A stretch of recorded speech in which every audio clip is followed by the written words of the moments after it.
Hey, Gareth here at School of Rock.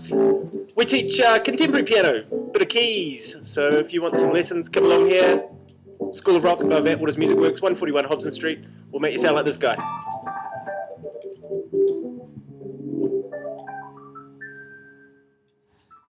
If you already have a keyboard, it probably looks something like this. They come in all different shapes and sizes, so whatever you're practicing on, I'm sure is fine, even if it's a standard piano. Now looking at the keyboard, you'll notice that all of the black keys are grouped into 2s and 3s. We're going to use this pattern to help us locate notes on the white keys. Find the group of 2 black keys and look to your left. That note is C. You'll notice there are C's all up and down the keyboard, so take a minute and see if you can locate all the different C's. Once you've found C, we can continue counting up the alphabet on white keys. C, D, E, F, G. The musical alphabet ends at G, so we'll just start over at A again. So you have this pattern on the white keys of A through G. Just as we use the 2 black keys to help us find C to the left of those keys, you can remember other things like F being to the left of the 3 black keys, or B being to the right of the 3 black keys, or D being in the middle of the 2 black keys. So for all these white keys, all you really have to do is locate one note to get you started, and then you can just move to the right, counting up in the musical alphabet. You'll already be able to pick out little melodies, for example this.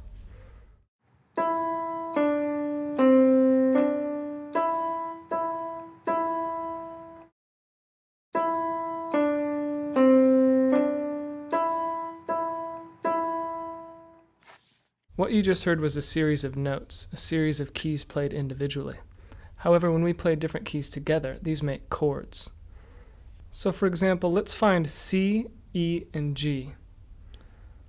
When these notes are played together, it creates a C chord.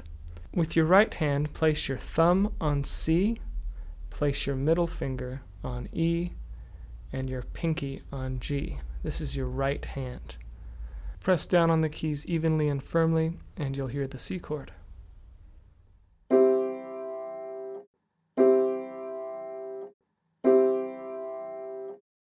You can see with this hand position, we're playing every other white key. You can move around this position to find all kinds of different chords, so experiment with it a little bit and see what you find.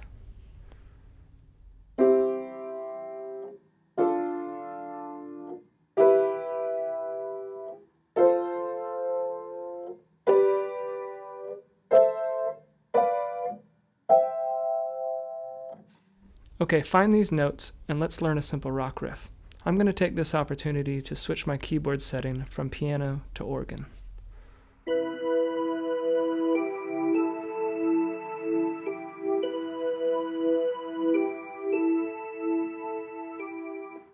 Let's go over this bit by bit. With your right hand, place your thumb on E and your pinky finger on B. That's step 1. When you make the change, lift your pinky finger and put down your middle finger on G. Notice that your thumb stays on E. Third step, lift from the G and place your ring finger on A. Again, notice the thumb hasn't left E.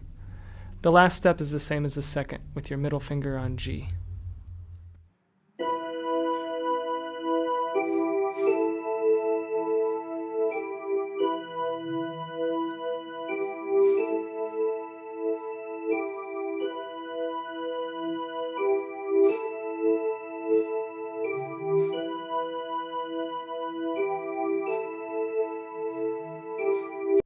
Let's get the left hand involved now to create a bass line. Find these notes, starting with your pinky on E.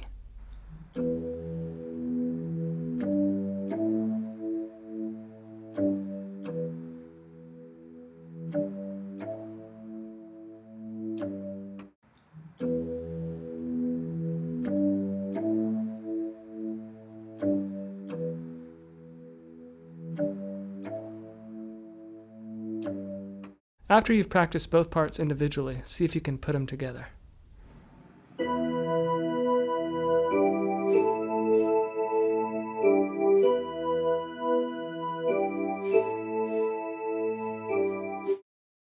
You're probably curious about the black keys. These are known as sharps and flats. So for example, the note that comes between C and D can be called either C sharp or can be called D flat. 2 names for the same thing. Likewise, the note between D and E D sharp, or E flat. You should note that the words sharp and flat will very rarely be written out. Instead, you should make use of these symbols, as they'll appear often in music. Okay, I hope that's enough to get you started. Have fun experimenting and making music.